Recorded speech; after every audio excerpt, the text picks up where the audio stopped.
vitamin D.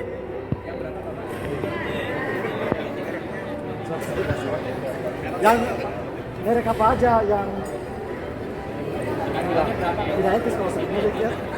Yang dosis 5.000 lah. Kalau untuk 40 tahun ke atas, satu hari konsumsi 5.000 setiap hari selama berangkat sampai pulang ya.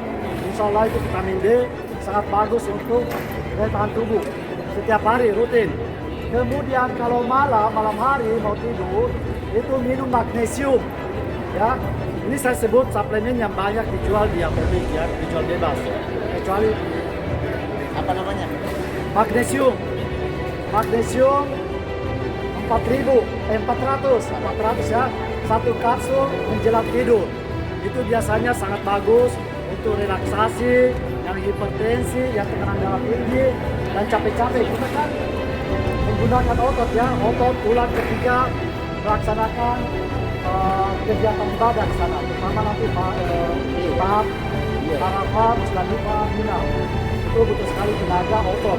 Jadi magnesium ini sangat berguna pada fase itu. Ya selain itu terserah. Ya, saya cuma anjurkan 2 vitamin dan mineral yang penting untuk kita bawa. Vitamin D 5.000. Ya delta 5.000 Bapak. Kemudian magnesium. Ya, magnesium 400 mg. Itu diminum setiap menjelang tidur. Itu aja. Insya Allah. Dan lain-lainnya banyak tapi saya. Download Tribun X sekarang. Menghadirkan lokal menjadi Indonesia.